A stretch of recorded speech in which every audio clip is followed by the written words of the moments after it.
10,000चं गाठोडं गडबडीत तिथं विसरलं आणि 5 घेऊन निघून गेला. आता चोरी होणं चांगलं का वाईट? बोला, गेले किती? 1,005 मिळाले किती? फायदा कितीचा? रोज हो द्या ना, तुमच्या घरी नाही माझ्या घरी या. एका चोरी मागे जर 5,000चा फायदा असेल तर चोरी पण चांगली आहे.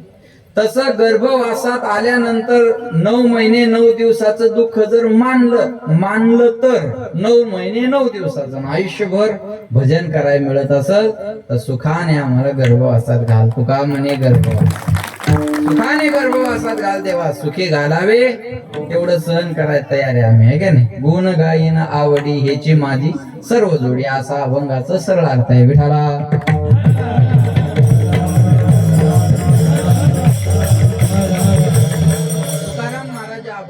जगाच्या मालकाकडे मागणी करतात. आज मागणी पर प्रकरणातला अभंग असावा असा संप्रदायाचा एक दंडक आहे. माझा पहिला प्रश्न हा आहे, थोडासा आवाज वाढवता आला. माझा पहिला प्रश्न हा आहे, आपण देवाकडे काही मागणं बरोबर आहे का?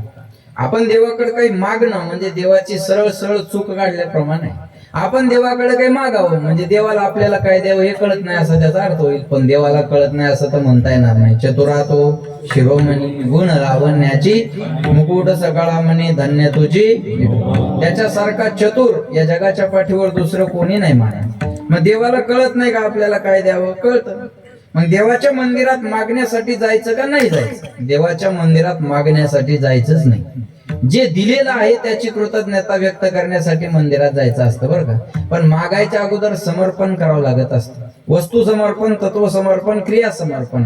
पत्रम पुष्पम फलम तोयम योमे भक्त्या प्रयश्यती तदहं भक्ती प्रभूत अश्नामी प्रयतात मनहा. पत्र पुष्प फल तोय जे काय असेल ते भगवंताला समर्पण करताना अंतकरणातला भाव चांगला पाहिजे. समर्पणाशिवाय मागायचा अधिकार मिळत नाही. देह समर्पिजे देवा भार काहीच न घ्यावा, होईल आघवा तुका म्हणे. आमचा देह सुद्धा तुला अर्पण आहे. देह जावो अर्पणच आहे नाही. देह जावो अथवा राहो पांडुरंगी दृढ भाव, चरण न सोडी सर्वथा आन तुझी पंढरीनाथ. देह सुद्धा तुझ्या चरणावर आहे देवा. मी उदाहरण सांगेन तुम्हाला. काही माणसं खूप परमार्थाशी एकनिष्ठ असतात बरं. आता मी काला केला कंचनपूरला महाराज वाजवायला होते. आता एक 8-10 दिवसापूर्वी मागच्या याच महिन्यात आहे ना 12 तारीख का काहीतरी होती वाटतं. तुम्हाला उदाहरण सांगतो मी. तिथलं भाऊ चालू कीर्तनात पाचपोर बाबांचं कीर्तन चालू होतं. पाचपोर बाबांचं किती परमार्थ श्रद्धा असते काही माणसाची. पाचपोर बाबांचं कीर्तन चालू होतं आणि त्या कीर्तनात एक वारकरी होते. काय नाव होतं त्यांचं? बावस्कर. हा, बावस्कर बाबा म्हणून एक वारकरी होते. चालू कीर्तनात विठ्ठल विठ्ठल म्हणताना त्यांचं देहावसन झालं. आता बरं 10-12 दिवस झाले चालू कीर्तना. हो, लोक त्यांचे पुतणे तिथं, नातू तिथं, त्यांची मुलं तिथं. पण सगळ्यांनी सांगितलं बाबा कीर्तन बंद करू नका.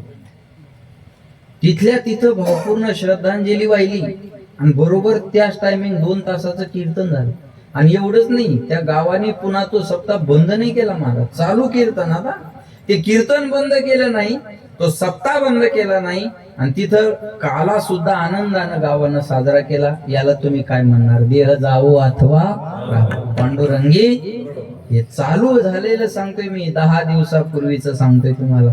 एवढं समर्पण आहे. समर्पण केल्याशिवाय अधिकार. आता मी जर ते सांगत असेल तर त्यांचं ते समर्पणच आहे ना. ते लोक इथं ऐकायला नाही, ते लोक इथं ऐकायला नाही ना. मग तरी मी त्यांच्याबद्दल बोलत असेल तर हे त्यांचं समर्पण आहे. समर्पणाशिवाय अधिकार मिळत नाही. मी सांगेल तुम्हाला, रात्रीच्या टायमाला पांडव वनवासामध्ये असताना दुर्वासा ऋषी हजारो शिष्याला घेऊन भोजनाची याचना करतात. आणि रात्रीच्या टायमाला वनवासात असलेल्या पांडवांना यांना जीव काय घालावं? बा द्रौपदीला सांगितलं एवढ्यांना भोजन खाऊ घालायचे आता.